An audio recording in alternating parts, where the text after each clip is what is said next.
행복이 당신 곁을 떠난 이유. 버트런드 러셀. 행복의 정복.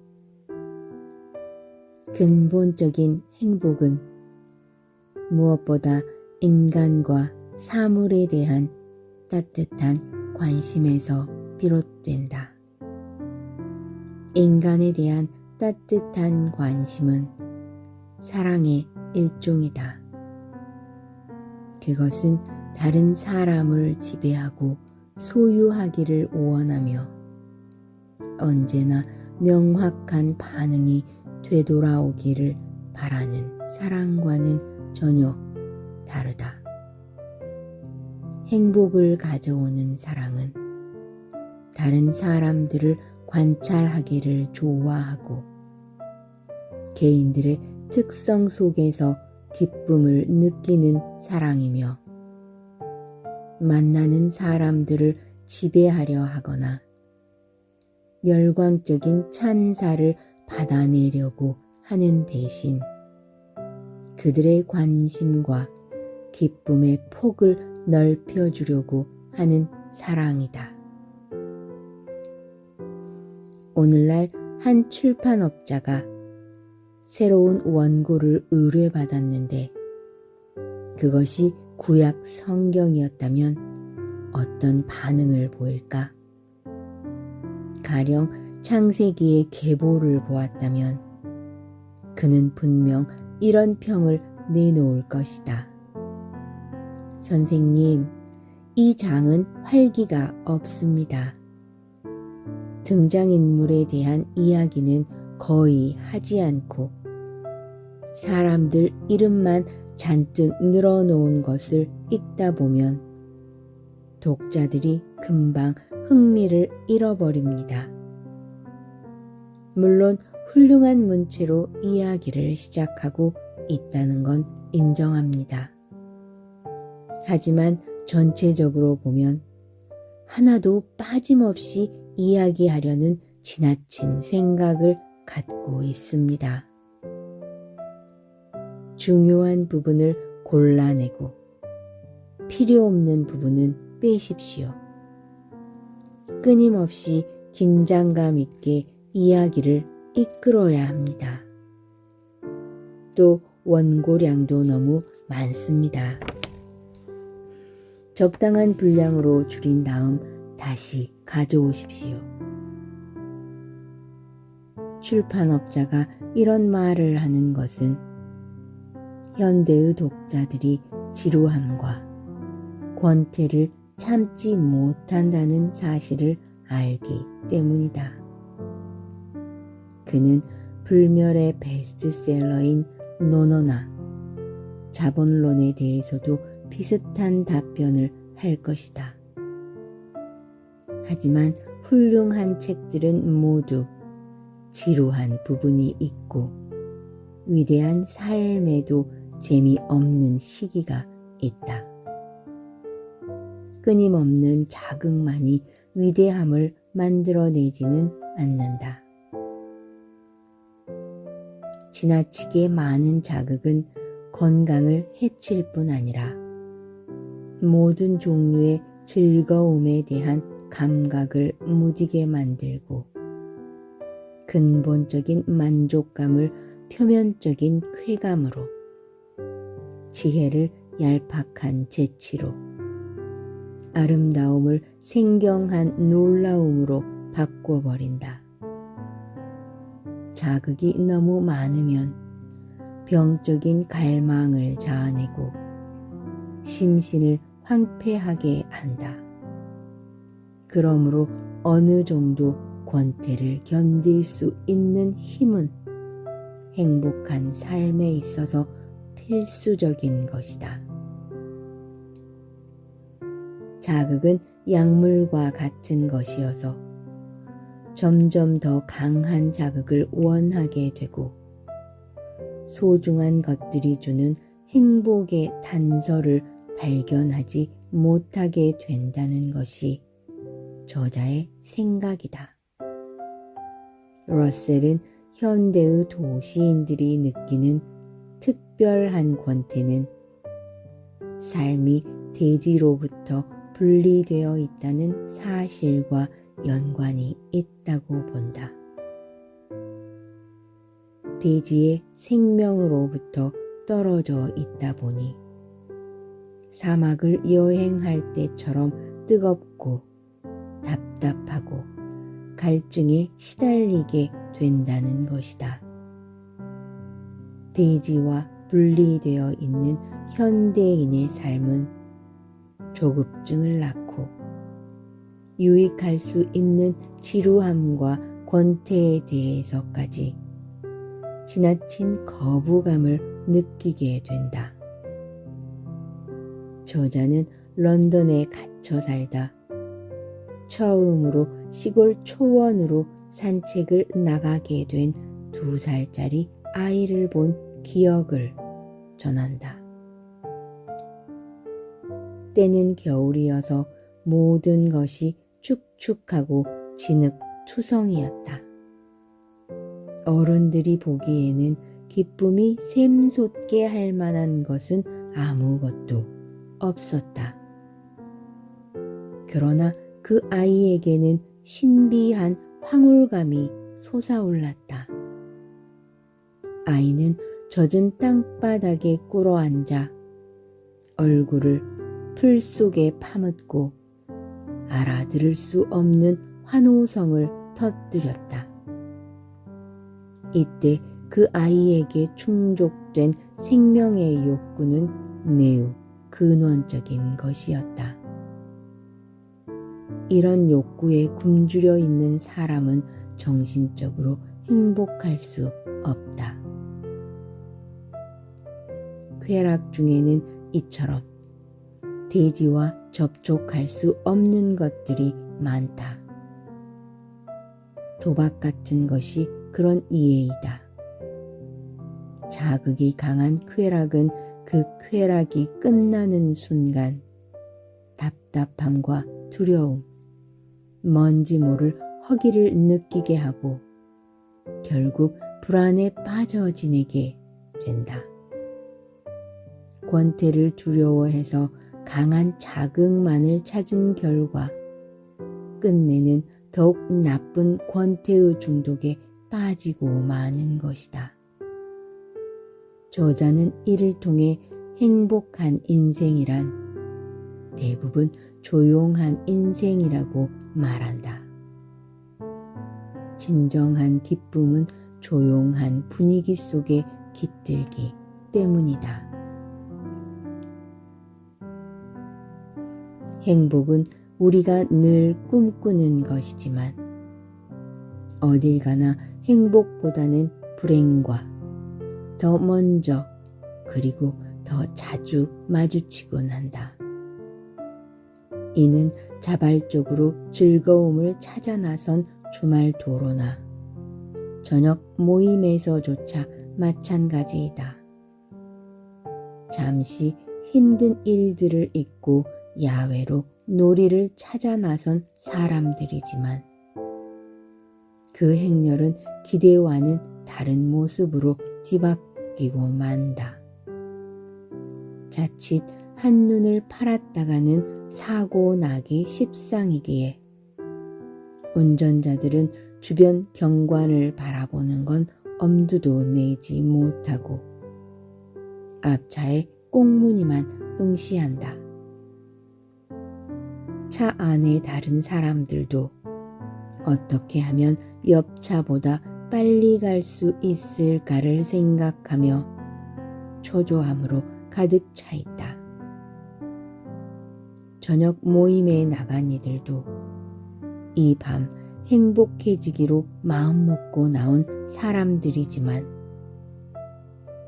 얼마 후 서둘러 술에 취하려 애쓰는 자신을 발견하게 되고 결국 감당하지 못할 만큼 취한 채 낳아주고 길러준 어머니의 희생에 비하면 자신은 얼마나 변변치 못한 존재인지 모른다며 신세 한탄에 젖곤 한다.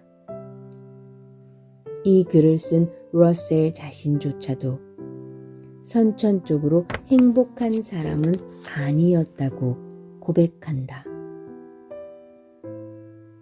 나는 선천적으로 행복한 사람이 아니었다.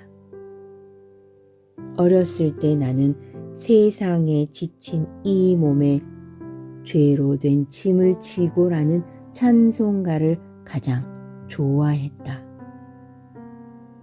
내 나이 5살 때 만일 70살까지 산다고 하면 이제 겨우 일생의 14분의 1을 견딘 셈이니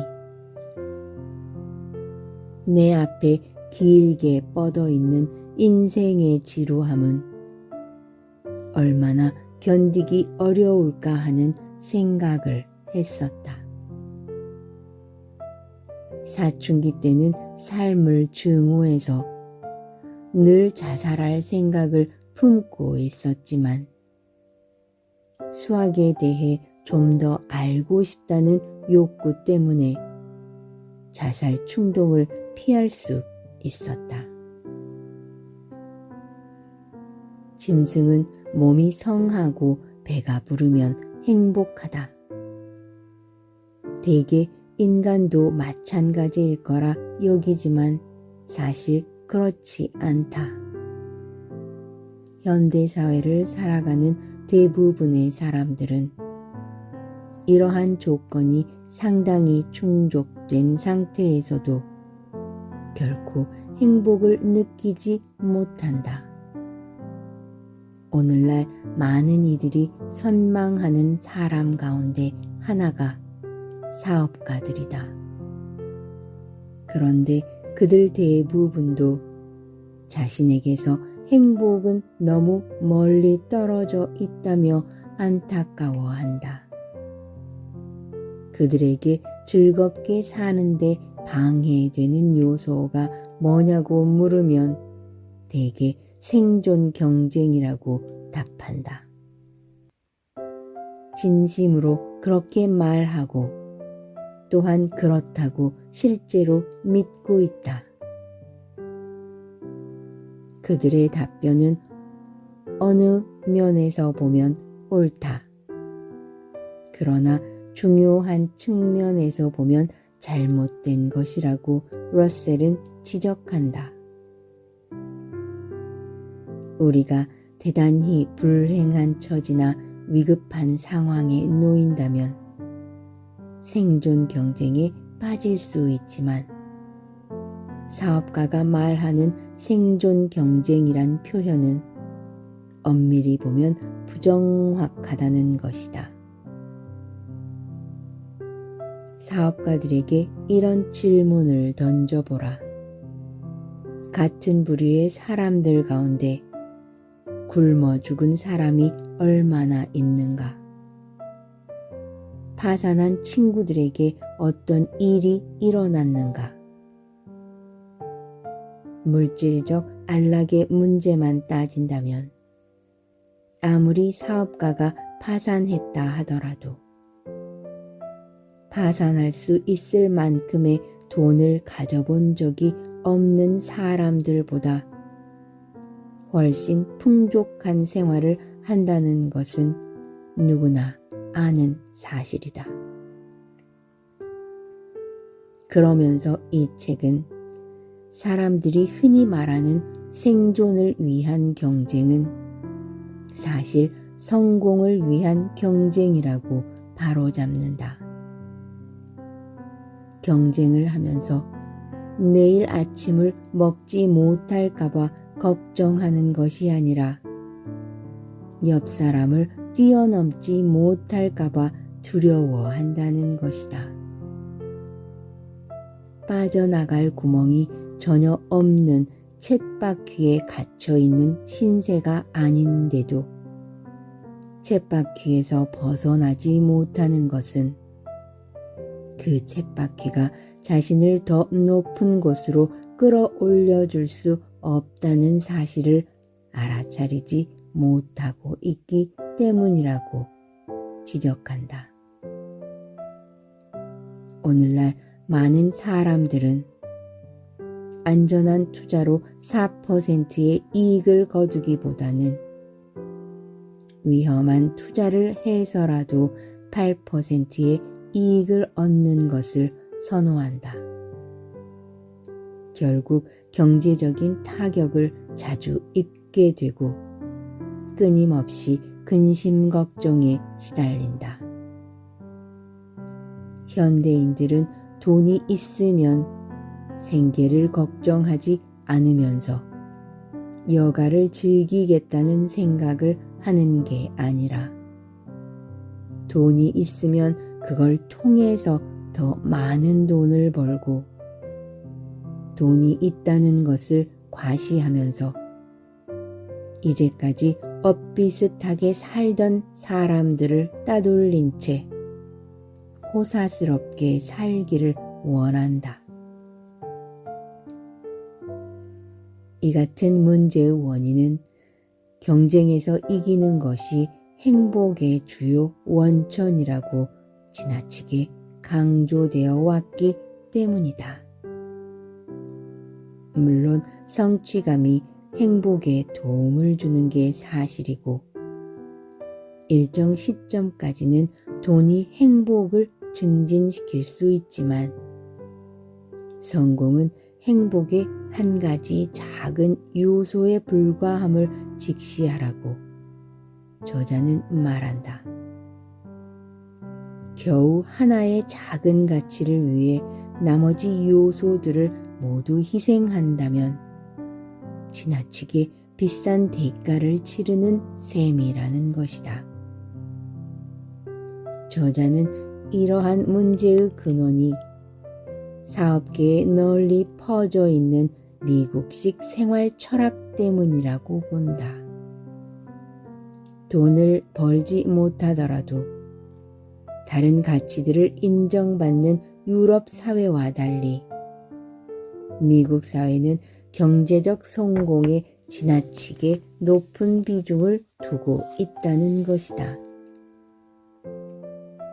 결국 부를 향한 과도한 추구가 목적과 수단을 뒤바꿔버린 세태를 만들어버렸다고 말한다. 교육은 즐겁게 사는 능력을 훈련하는 것이라고 여기던 때가 있었다. 이때의 즐거움은 교양이 없는 사람은 누리지 못하는 매우 고상한 기쁨을 일컫는다. 18세기에는 문학, 미술, 음악을 이해하면서 즐기는 것이 신사의 특징 중 하나였다. 요즘 부유한 사람들의 생활 양식은 대체로 이와는 전혀 다른 것 같다. 그들은 책을 읽지 않는다.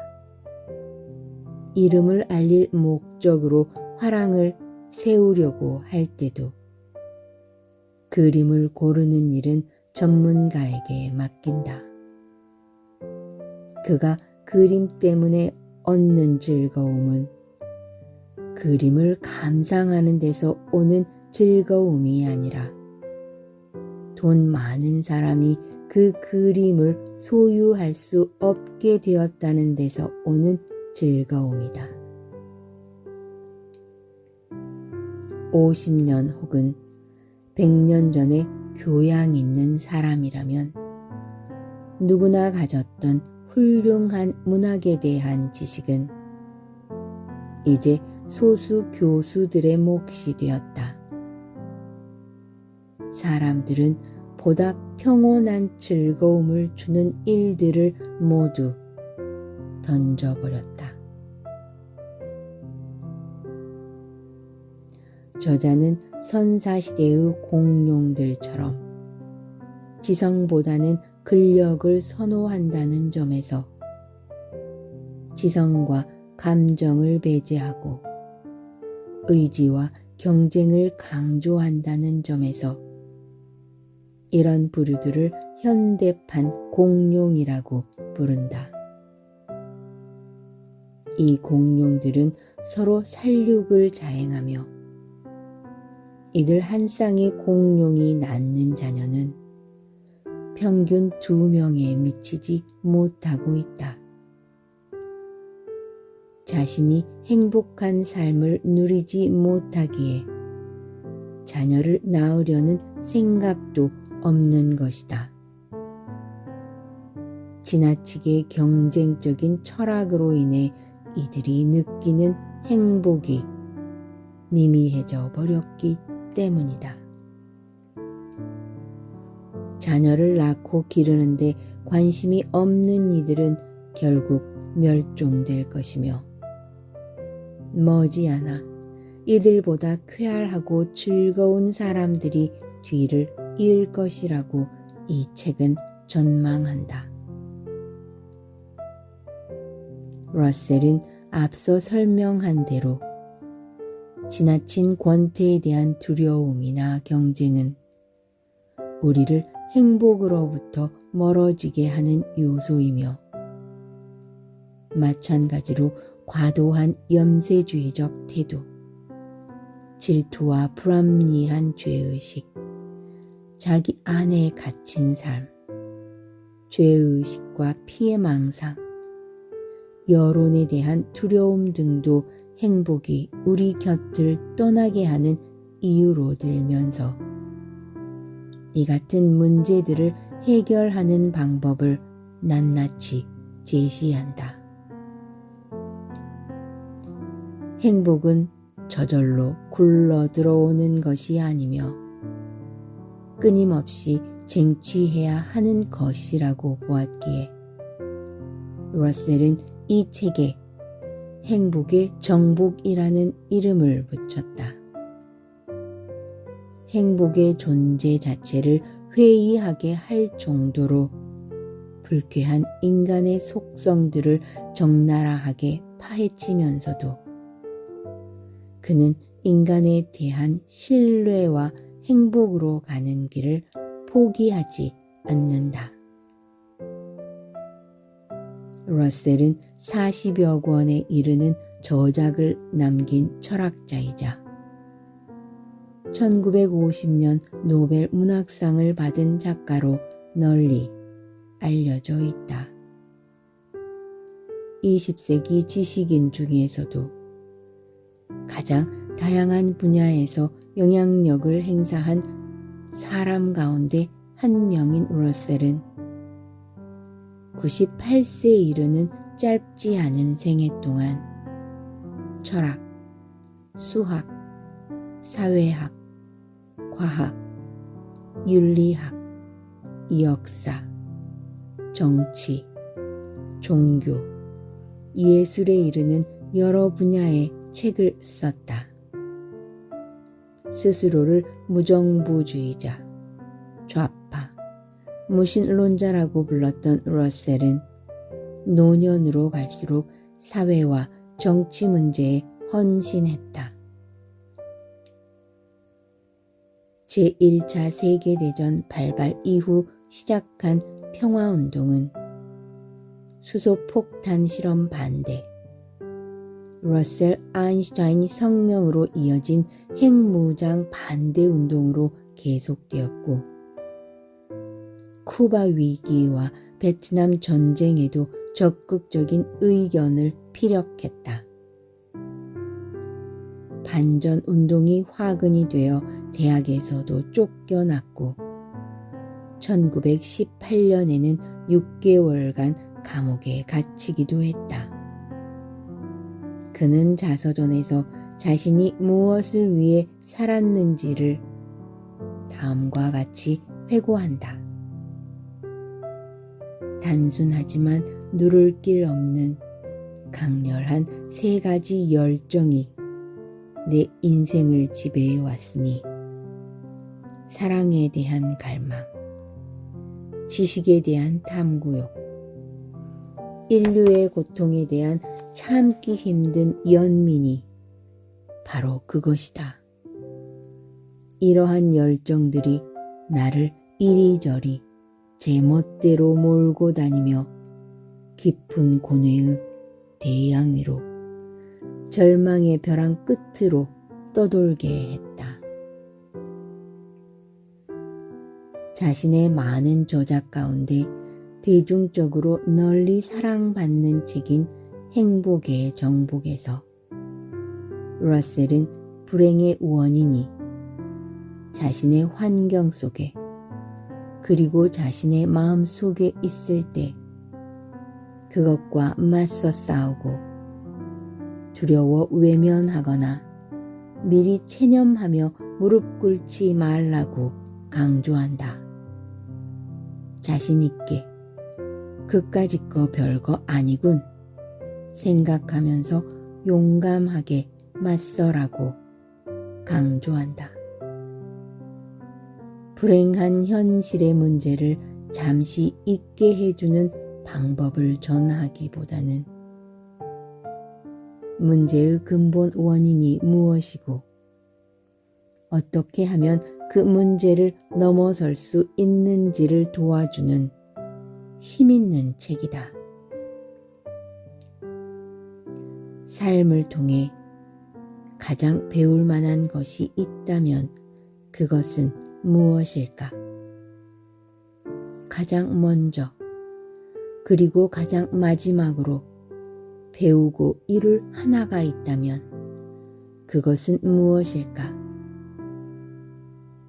저마다 다양한 대답을 가지고 있겠지만 그 모두를 아우르는 하나가 있다면 그것은 행복에 이르는 길일 것이다. 법문집 한 사람은 모두는 한 사람을에 실린 봄날의 행복론에서 법정 스님은 삶이란 우리들 한 사람 한 사람에게 주어진 행운이므로 지금 여기 이 순간의 행복을 놓치지 말라고 권한다. 더 말할 것도 없이 우리는 행복하기 위해서 살아간다. 불행하기 위해서 사는 사람은 아무도 없다. 우리가 다 같이 바라는 행복은 온갖 생각을 내려놓고 세상의 아름다움을 바라볼 시간을 갖는 데서 움튼다. 우리가 이 순간을 사람답게 살 수 있다면 그 안에 행복은 깃들어 있다. 무엇에 쫓기듯 살아서는 안 된다. 영혼이 미쳐 따라올 수 없도록 급하게 살아서는 안 된다. 사람은 누구나 행복하게 살 능력을 지니고 있다. 그러한 잠재력을 묵혀두지 말고 마음껏 발휘해서 세상과 조화를 이루어야 한다. 임재선사 어록에 이런 구절이 있다. 언제, 어디서나 모든 것을 긍정적으로 생각하라. 그러면 그가 서 있는 자리마다 향기로운 꽃이 피어나리라. 자신의 존재를 억지로 꾸미지 말라는 뜻이다. 있는 그대로가 좋다는 것이다. 만약 그렇지 않으면 불행해질 수밖에 없다. 행복의 정복은 1930년 엘렌 앤 언윈에서 페이퍼백으로 아메리카 북리그에서 하드커버본으로 발행된 이래 오랜 세월 동안 많은 출판사들이 새로운 디자인과 장정으로 다양하게 내놓고 있다. 여기서는 이순희가 번역해 2005년 1월 사회평론에서 낸 책을 토대로 하였다. 방대한 러셀의 작품 가운데 함께 읽으면 좋을 책으로는 러셀 자서전과 나는 이렇게 철학을 하였다가 있다. 러셀 자서전은 자신의 파란만장한 인생과 수학, 철학, 과학, 사회운동 이야기를 쉽고 흥미롭게 풀어쓴 책이다. 소설처럼 읽히는 재미와 유머, 인간에 대한 열정이 녹아들어 있다. 이제 늙어 종말에 가까워서야 비로소 그대를 알게 되었노라. 그대를 알게 되면서 나는 희열과 평온을 모두 찾았고 안식도 알게 되었노라. 그토록 오랜 외로움의 세월 끝에 나는 인생과 사랑이 어떤 것인지 아노라. 이제 잠들게 된다면 아무 미련 없이 편히 자련다. 자서전 맨 앞에 수록된 이 시는 98세의 나이로 탄생지 웨일스에서 눈을 감은 러셀의 묘비명처럼 다가온다.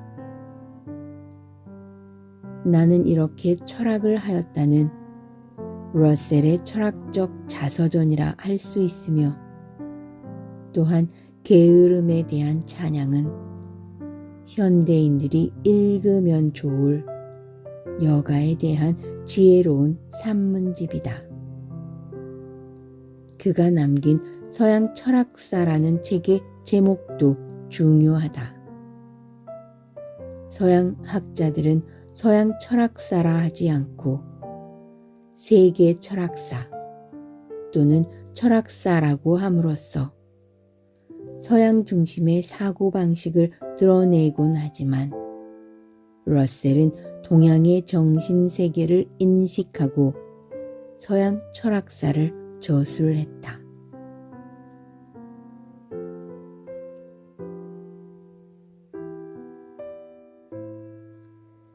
행복이 당신 곁을 떠난 이유. 버트런드 러셀. 행복의 정복. 근본적인 행복은 무엇보다 인간과 사물에 대한 따뜻한 관심에서 비롯된다. 인간에 대한 따뜻한 관심은 사랑의 일종이다. 그것은 다른 사람을 지배하고 소유하기를 원하며 언제나 명확한 반응이 되돌아오기를 바라는 사랑과는 전혀 다르다.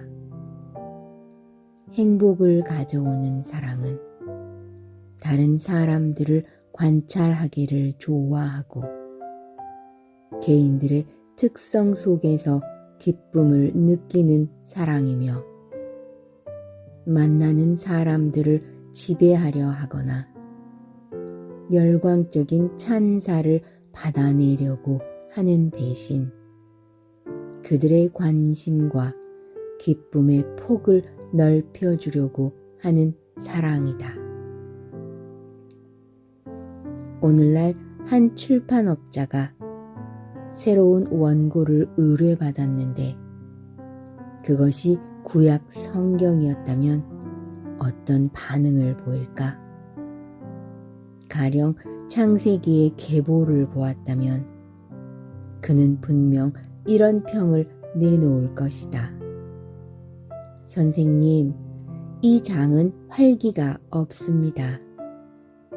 등장인물에 대한 이야기는 거의 하지 않고 사람들 이름만 잔뜩 늘어놓은 것을 읽다 보면 독자들이 금방 흥미를 잃어버립니다. 물론 훌륭한 문체로 이야기를 시작하고 있다는 건 인정합니다. 하지만 전체적으로 보면 하나도 빠짐없이 이야기하려는 지나친 생각을 갖고 있습니다. 중요한 부분을 골라내고 필요 없는 부분은 빼십시오. 끊임없이 긴장감 있게 이야기를 이끌어야 합니다. 또 원고량도 너무 많습니다. 적당한 분량으로 줄인 다음 다시 가져오십시오. 출판업자가 이런 말을 하는 것은 현대의 독자들이 지루함과 권태를 참지 못한다는 사실을 알기 때문이다. 그는 불멸의 베스트셀러인 노너나 자본론에 대해서도 비슷한 답변을 할 것이다. 하지만 훌륭한 책들은 모두 지루한 부분이 있고 위대한 삶에도 재미없는 시기가 있다. 끊임없는 자극만이 위대함을 만들어내지는 않는다. 지나치게 많은 자극은 건강을 해칠 뿐 아니라 모든 종류의 즐거움에 대한 감각을 무디게 만들고 근본적인 만족감을 표면적인 쾌감으로, 지혜를 얄팍한 재치로, 아름다움을 생경한 놀라움으로 바꿔버린다. 자극이 너무 많으면 병적인 갈망을 자아내고 심신을 황폐하게 한다. 그러므로 어느 정도 권태를 견딜 수 있는 힘은 행복한 삶에 있어서 필수적인 것이다. 자극은 약물과 같은 것이어서 점점 더 강한 자극을 원하게 되고 소중한 것들이 주는 행복의 단서를 발견하지 못하게 된다는 것이 저자의 생각이다. 러셀은 현대의 도시인들이 느끼는 특별한 권태는 삶이 대지로부터 분리되어 있다는 사실과 연관이 있다고 본다. 대지의 생명으로부터 떨어져 있다 보니 사막을 여행할 때처럼 뜨겁고 답답하고 갈증에 시달리게 된다는 것이다. 대지와 분리되어 있는 현대인의 삶은 조급증을 낳고 유익할 수 있는 지루함과 권태에 대해서까지 지나친 거부감을 느끼게 된다. 저자는 런던에 갇혀 살다 처음으로 시골 초원으로 산책을 나가게 된 2살짜리 아이를 본 기억을 전한다. 때는 겨울이어서 모든 것이 축축하고 진흙투성이었다. 어른들이 보기에는 기쁨이 샘솟게 할 만한 것은 아무것도 없었다. 그러나 그 아이에게는 신비한 황홀감이 솟아올랐다.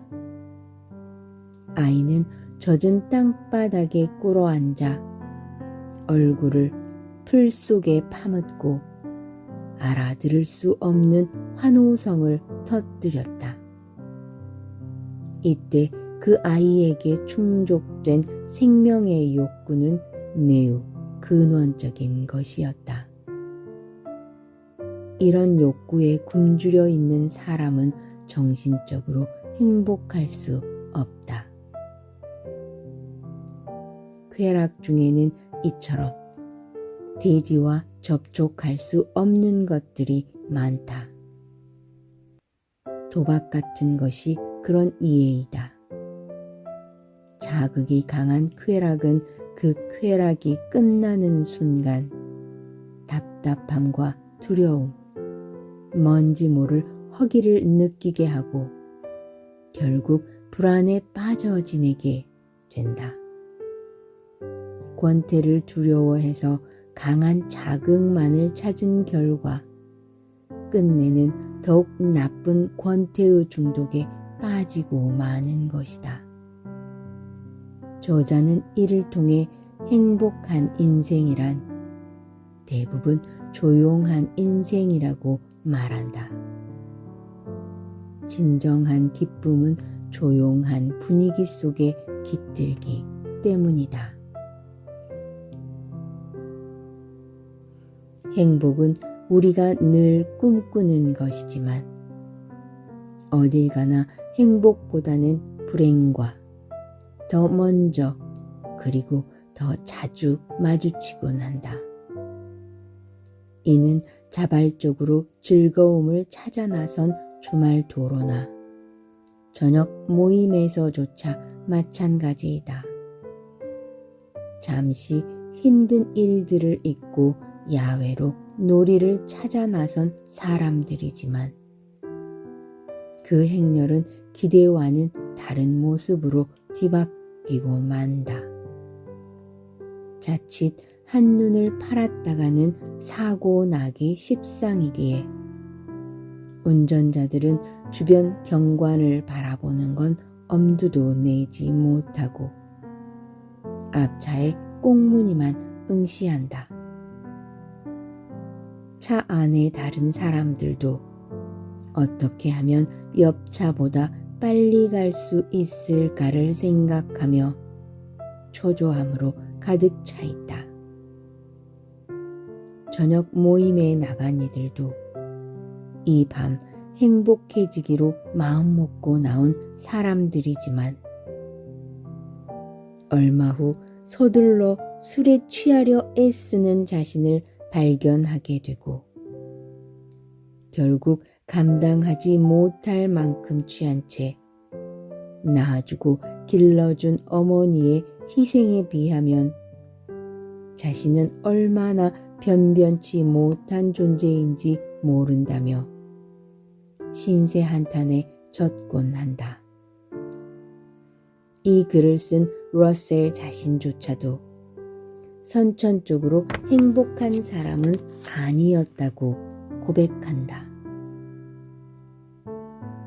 나는 선천적으로 행복한 사람이 아니었다. 어렸을 때 나는 세상에 지친 이 몸에 죄로 된 짐을 지고라는 찬송가를 가장 좋아했다.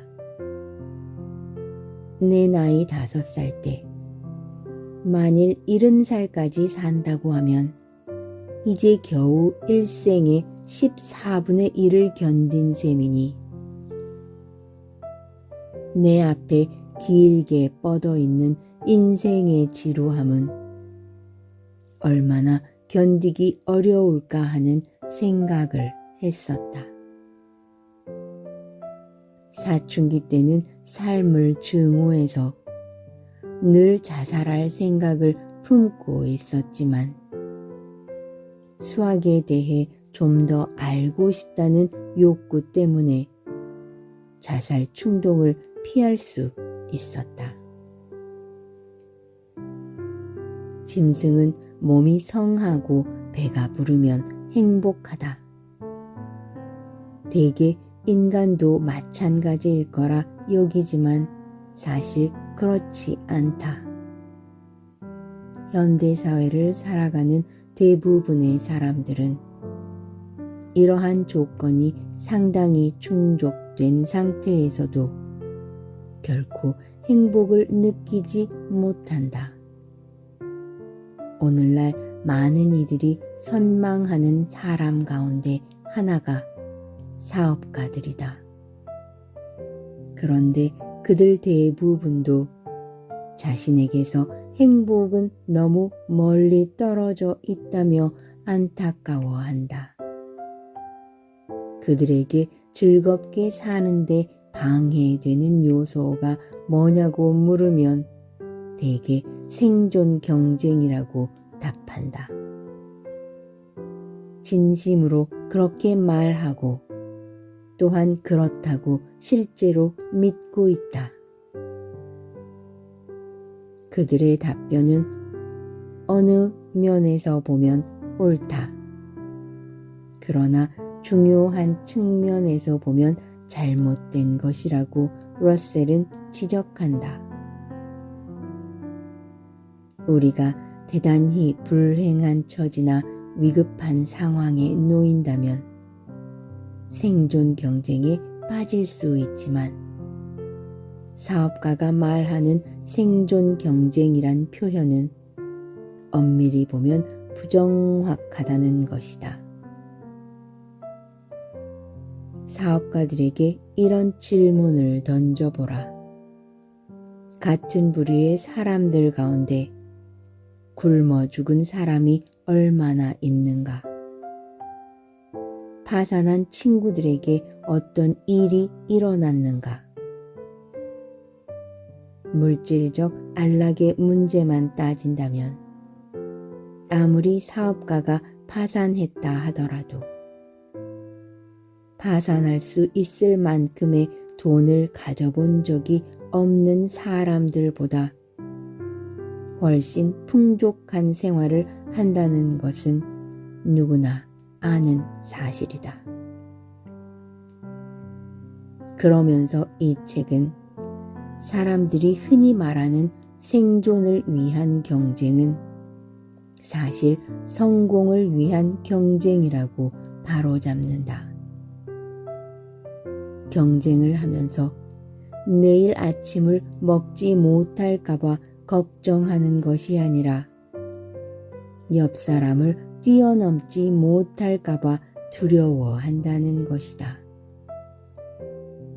빠져나갈 구멍이 전혀 없는 쳇바퀴에 갇혀있는 신세가 아닌데도 쳇바퀴에서 벗어나지 못하는 것은 그 쳇바퀴가 자신을 더 높은 곳으로 끌어올려 줄 수 없다는 사실을 알아차리지 못하고 있기 때문이라고 지적한다. 오늘날 많은 사람들은 안전한 투자로 4%의 이익을 거두기보다는 위험한 투자를 해서라도 8%의 이익을 얻는 것을 선호한다. 결국 경제적인 타격을 자주 입게 되고 끊임없이 근심 걱정에 시달린다. 현대인들은 돈이 있으면 생계를 걱정하지 않으면서 여가를 즐기겠다는 생각을 하는 게 아니라 돈이 있으면 그걸 통해서 더 많은 돈을 벌고 돈이 있다는 것을 과시하면서 이제까지 엇비슷하게 살던 사람들을 따돌린 채 호사스럽게 살기를 원한다.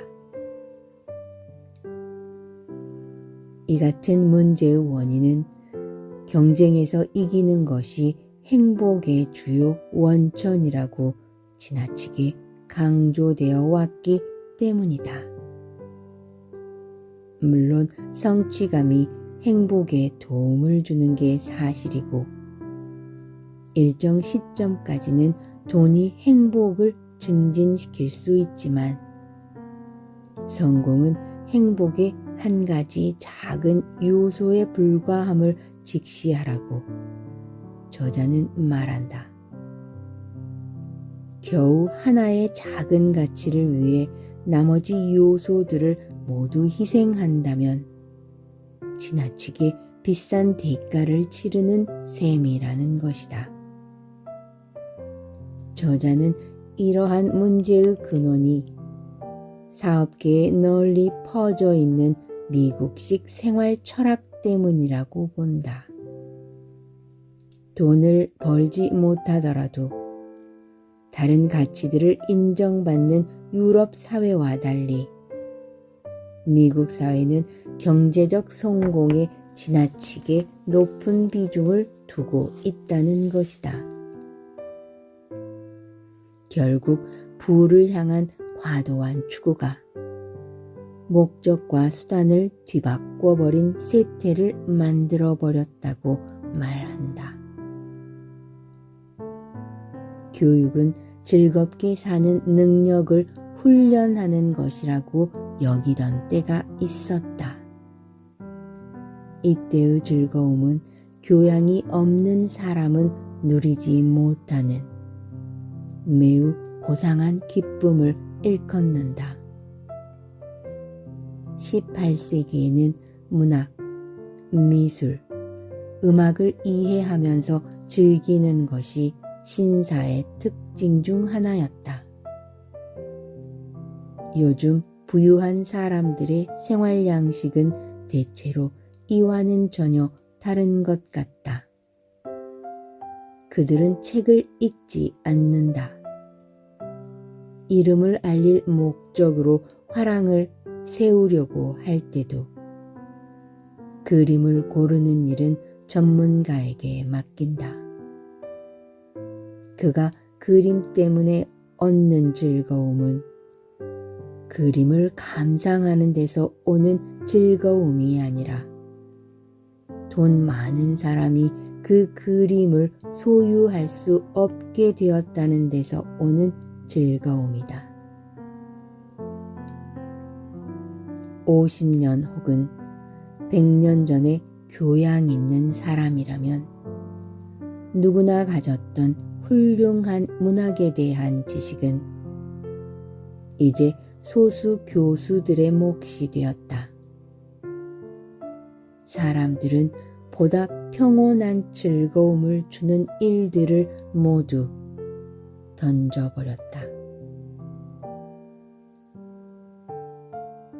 저자는 선사시대의 공룡들처럼 지성보다는 근력을 선호한다는 점에서 지성과 감정을 배제하고 의지와 경쟁을 강조한다는 점에서 이런 부류들을 현대판 공룡이라고 부른다. 이 공룡들은 서로 살육을 자행하며 이들 한 쌍의 공룡이 낳는 자녀는 평균 2명에 미치지 못하고 있다. 자신이 행복한 삶을 누리지 못하기에 자녀를 낳으려는 생각도 없는 것이다. 지나치게 경쟁적인 철학으로 인해 이들이 느끼는 행복이 미미해져 버렸기 때문이다. 자녀를 낳고 기르는데 관심이 없는 이들은 결국 멸종될 것이며 머지않아 이들보다 쾌활하고 즐거운 사람들이 뒤를 이을 것이라고 이 책은 전망한다. 러셀은 앞서 설명한 대로 지나친 권태에 대한 두려움이나 경쟁은 우리를 행복으로부터 멀어지게 하는 요소이며 마찬가지로 과도한 염세주의적 태도, 질투와 불합리한 죄의식, 자기 안에 갇힌 삶, 죄의식과 피해망상, 여론에 대한 두려움 등도 행복이 우리 곁을 떠나게 하는 이유로 들면서 이 같은 문제들을 해결하는 방법을 낱낱이 제시한다. 행복은 저절로 굴러 들어오는 것이 아니며 끊임없이 쟁취해야 하는 것이라고 보았기에 러셀은 이 책에 행복의 정복이라는 이름을 붙였다. 행복의 존재 자체를 회의하게 할 정도로 불쾌한 인간의 속성들을 적나라하게 파헤치면서도 그는 인간에 대한 신뢰와 행복으로 가는 길을 포기하지 않는다. 러셀은 40여 권에 이르는 저작을 남긴 철학자이자 1950년 노벨 문학상을 받은 작가로 널리 알려져 있다. 20세기 지식인 중에서도 가장 다양한 분야에서 영향력을 행사한 사람 가운데 한 명인 러셀은 98세에 이르는 짧지 않은 생애 동안 철학, 수학, 사회학, 과학, 윤리학, 역사, 정치, 종교, 예술에 이르는 여러 분야의 책을 썼다. 스스로를 무정부주의자, 좌파, 무신론자라고 불렀던 러셀은 노년으로 갈수록 사회와 정치 문제에 헌신했다. 제1차 세계대전 발발 이후 시작한 평화운동은 수소폭탄 실험 반대, 러셀 아인슈타인 성명으로 이어진 핵무장 반대 운동으로 계속되었고, 쿠바 위기와 베트남 전쟁에도 적극적인 의견을 피력했다. 반전 운동이 화근이 되어 대학에서도 쫓겨났고 1918년에는 6개월간 감옥에 갇히기도 했다. 그는 자서전에서 자신이 무엇을 위해 살았는지를 다음과 같이 회고한다. 단순하지만 누를 길 없는 강렬한 세 가지 열정이 내 인생을 지배해 왔으니 사랑에 대한 갈망, 지식에 대한 탐구욕, 인류의 고통에 대한 참기 힘든 연민이 바로 그것이다. 이러한 열정들이 나를 이리저리 제 멋대로 몰고 다니며 깊은 고뇌의 대양 위로 절망의 벼랑 끝으로 떠돌게 했다. 자신의 많은 저작 가운데 대중적으로 널리 사랑받는 책인 행복의 정복에서 러셀은 불행의 원인이 자신의 환경 속에 그리고 자신의 마음 속에 있을 때 그것과 맞서 싸우고 두려워 외면하거나 미리 체념하며 무릎 꿇지 말라고 강조한다. 자신 있게 그까짓 거 별거 아니군 생각하면서 용감하게 맞서라고 강조한다. 불행한 현실의 문제를 잠시 잊게 해주는 방법을 전하기보다는 문제의 근본 원인이 무엇이고 어떻게 하면 그 문제를 넘어설 수 있는지를 도와주는 힘있는 책이다. 삶을 통해 가장 배울 만한 것이 있다면 그것은 무엇일까?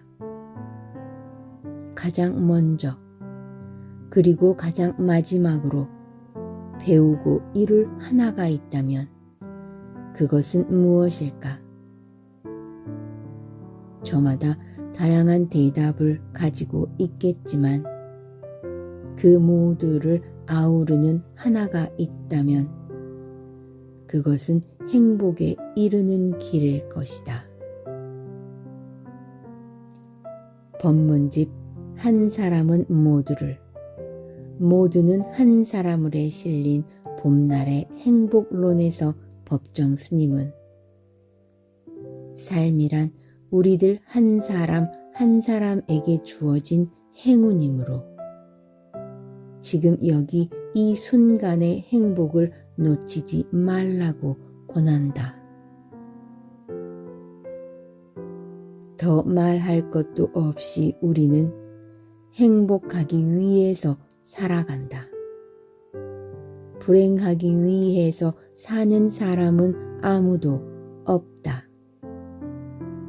우리가 다 같이 바라는 행복은 온갖 생각을 내려놓고 세상의 아름다움을 바라볼 시간을 갖는 데서 움튼다.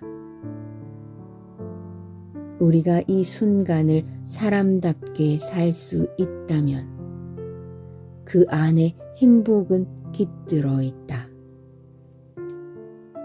무엇에 쫓기듯 살아서는 안 된다. 영혼이 미쳐 따라올 수 없도록 급하게 살아서는 안 된다. 사람은 누구나 행복하게 살 능력을 지니고 있다. 그러한 잠재력을 묵혀두지 말고 마음껏 발휘해서 세상과 조화를 이루어야 한다. 임재선사 어록에 이런 구절이 있다. 언제, 어디서나 모든 것을 긍정적으로 생각하라.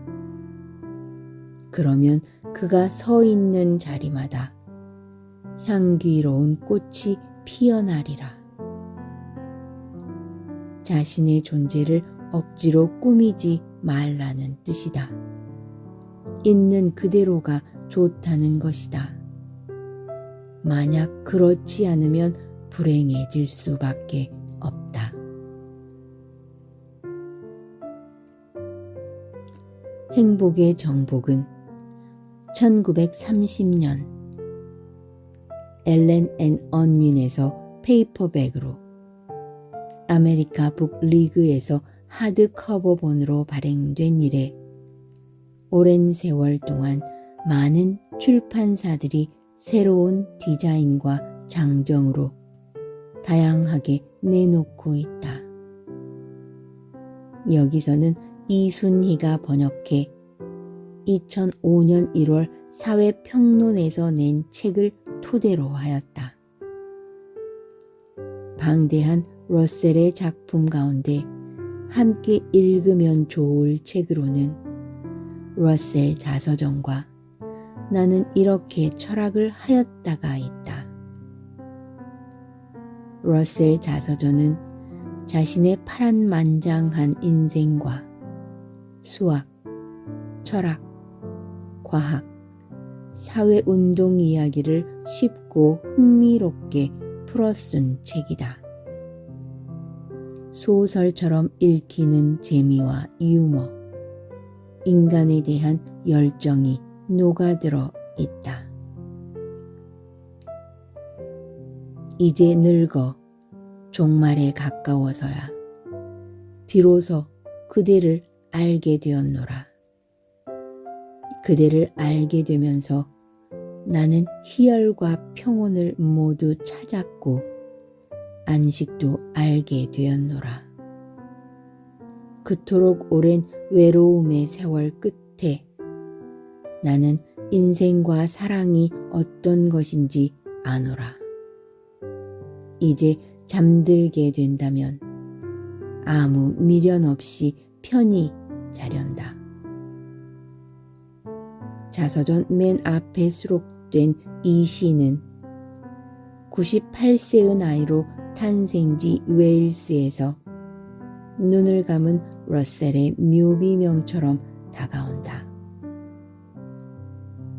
나는 이렇게 철학을 하였다는 러셀의 철학적 자서전이라 할 수 있으며, 또한 게으름에 대한 찬양은 현대인들이 읽으면 좋을 여가에 대한 지혜로운 산문집이다. 그가 남긴 서양 철학사라는 책의 제목도 중요하다. 서양 학자들은 서양 철학사라 하지 않고 세계 철학사 또는 철학사라고 함으로써 서양 중심의 사고방식을 드러내곤 하지만, 러셀은 동양의 정신세계를 인식하고 서양 철학사를 저술했다.